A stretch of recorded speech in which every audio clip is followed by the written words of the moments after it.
Sarap naman nito, nakakaloka. O, diba? Pak na pak!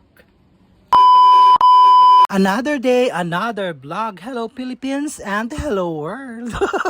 Heto nga at papasok ng aking anak. Siyempre, hindi tayo magpapahuli. Papasok na rin ako ng trabaho ko. Heto nga pala yung saradong South Star Drugstore. Sa mga hindi nakakaalam, heto na siya. Dito nga siya nalipat sa tabi ng DIY. Sa tapat lang ito ng palengke. Napaka-importante sa atin ang pharmacy na ito kasi nga 24 hours sila nakabukas. Hindi katulad ng iba, maghapon lang. Sa mga taga Santa Rosa, Nueva Ecija, nandito lang siya sa tapat ng palengke. Bumili nga ako ng gamot ko. Nanakit kasi ang kifail ako, charot. At heto nga at galing ako ng palengke, nabudol ako ng paa ng manok, nakakaloka. Kaya heto nga at napabili ang lola nyo, nakakaloka. Diyos ko Lord, kahapon pakpak ang ulam ko, ngayon naman paa, nakakaloka. So heto nga at iluluto ko na siya. Niligyan ko na nga siya ng sandamakmak na bawang, oyster sauce, paminta, at saka suka. Syempre toyo, hindi mawawala.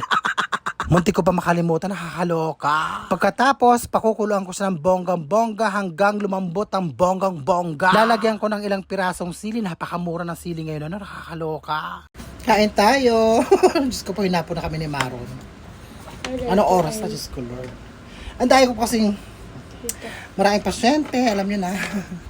Tapos nagluto pa ako, anday ko pang ginawa. Di ba? Hindi na. Ito na. Ito yung paa ng manok. Hop. Hop. Hindi mo. Nilagyan ko ng kalamansi. Mas masarap. Ah? Mas masarap pala siya pag may kalamansi.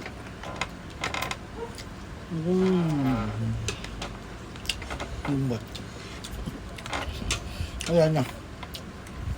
Tsuro ko. Pagod. Okay lang. Hindi naman ako nagkakalabo.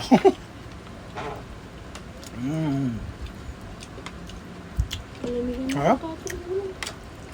Alam niyo ano? Pritong tilapia. Lumalamin. Malamig na daw. Eh, paano ito, pwede tilapia, binili ko ng tanghali. Ulam niya, eh, ayaw niya mong kumain. O, ayan. Sabi ngayon. So, hanggang dito na lang. I love you all and I thank you. Bye, guys. Mahaba na masyado. Di ba?